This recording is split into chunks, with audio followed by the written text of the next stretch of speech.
Le premier rapport concerne des désignations d'élus au sein de différentes structures.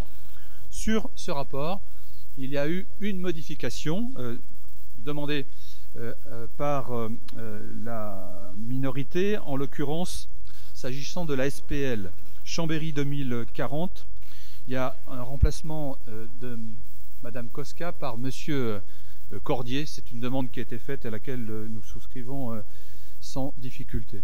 Sur rapport numéro 2, prolongation d'adhésion au contrat d'assurance groupe pour la couverture des risques statutaires souscrit par le CGD 73 avec le groupe Sofaxis. Numéro 3, autorisation de signer le marché d'assurance de la flotte automobile de la commune et du CCAS. Numéro 4, marché de maîtrise d'œuvre pour l'aménagement des voiries principales du secteur centre-nord. Numéro 5, convention constitutive de groupement de commandes pour la passation d'un marché de maintenance du système d'information de gestion à l'achat public.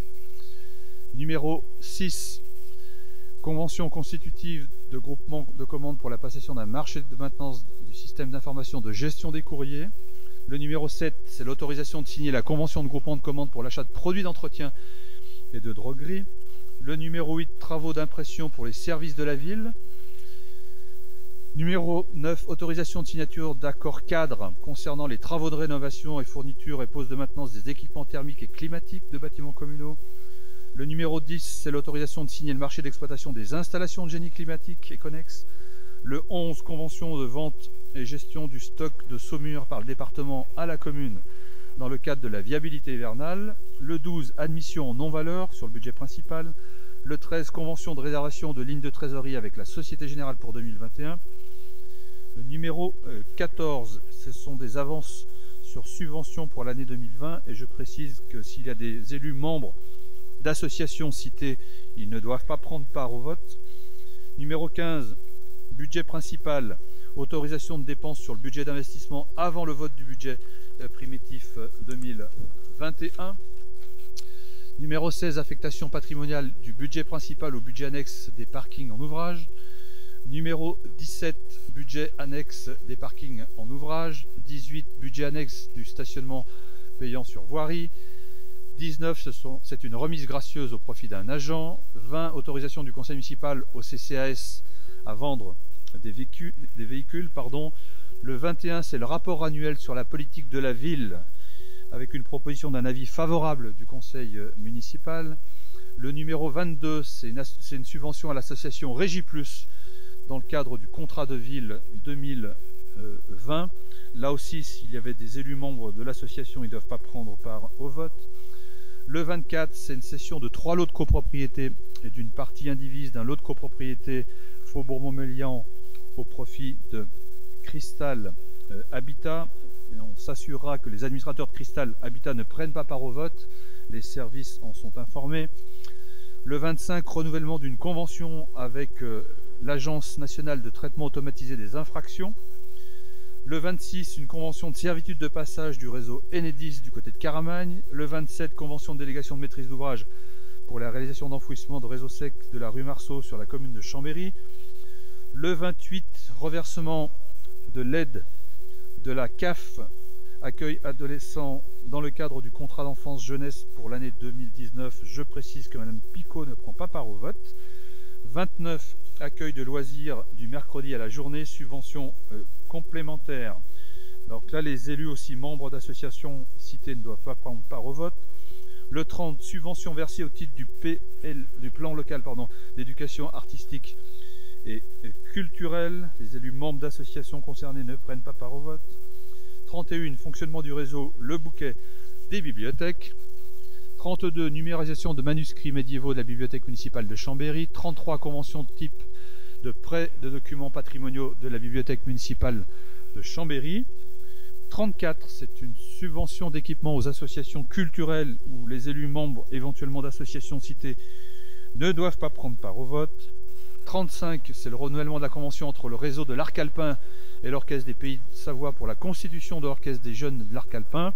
36, mise à jour des conventions de mise à disposition des salles culturelles. 37, convention relative à l'utilisation des équipements sportifs de la ville de Chambéry par les collèges publics de Chambéry. 38, sont des aides aux associations sportives au titre du fonds d'intervention du sport, où là, les élus membres d'associations éventuellement ne doivent pas prendre part au vote. Et enfin, 39, je ne dis pas enfin parce qu'il y en a une encore après, mais aide aux associations sportives au titre du dispositif contrat d'animateur sportif. Même chose, les élus membres d'associations éventuellement citées ne doivent pas prendre part au vote. Et enfin, convention de mise à disposition du dispositif Microfolie à Malraux, scène nationale et aux structures utilisatrices. Merci. J'espère que le règlement me permettra un jour de donner cette tâche à quelqu'un d'autre. Monsieur Cordier. Oui, juste pour une question de forme et sans faire de juridisme excessif, est-ce qu'il ne serait pas opportun de procéder d'abord à l'adoption du règlement intérieur qui prévoit cette nouvelle procédure avant de l'appliquer pour sa première réalisation? Alors, c'est peut-être une sécurité effectivement à prendre. Je ne pense pas qu'il y aura de recours. Les autres.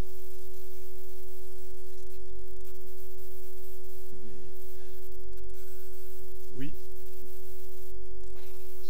Oui, monsieur le maire, monsieur Cordier, il me semble que la loi le permet puisque au conseil communautaire, nous le faisons depuis maintenant un mandat et c'est une chose qui est devenue tradition bien acceptée et qui n'a jamais en fait été précisée préalablement dans un règlement intérieur. Je pense que c'est la loi qui fait foi et la loi nous permet de le faire à partir du moment où on laisse la possibilité, comme l'a fait monsieur le maire, à chacun de pouvoir s'exprimer et sortir du bloc les rapports qui doivent être analysés en détail. Voilà, me semble-t-il. Ouais, un élément ensuite. Est-ce que vous voulez reprendre la parole? Non, non.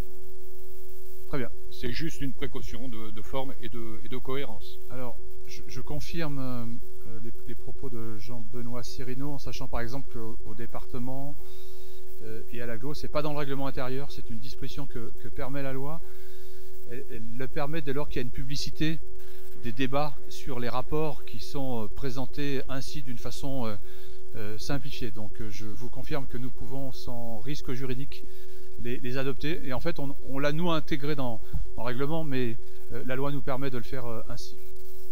Est-ce qu'il y a du coup sur l'ensemble de ces rapports oui, monsieur Perroton.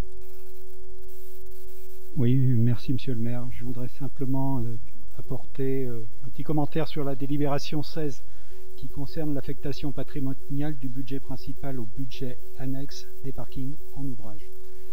Donc c'est une opération qui est complètement normale hein, puisque les parkings en ouvrage sont classés en activité industrielle et commerciale. Donc quand on paye du parking dans ces ouvrages, on paye de la TVA. Donc la comptabilité publique demande à ce qu'elle soit sortie du budget principal qui lui ne supporte pas de TVA. On fait passer des actifs donc du budget principal à ce budget annexe. Ça veut dire qu'on renforce les fonds propres de ce budget annexe. On les renforce à hauteur de 6 650 000 €, ce qui est une bonne chose. L'intérêt de renforcer les fonds propres, c'est de permettre de financer. Et donc, cette écriture, qui est une écriture complètement normale, permet de s'assurer que le parking du stade pourra être financé sans aucun problème par la ville de Chambéry. Merci de votre attention. Est-ce qu'il y a sur d'autres sujets des demandes d'intervention? Non, je n'en vois pas. Je vous propose donc de mettre au vote l'ensemble de ces 40 délibérations par un vote unique. Y a-t-il des oppositions? Y a-t-il des abstentions? Il n'y en a pas. Je vous remercie et nous procéderons ainsi dorénavant dans les prochains conseils municipaux.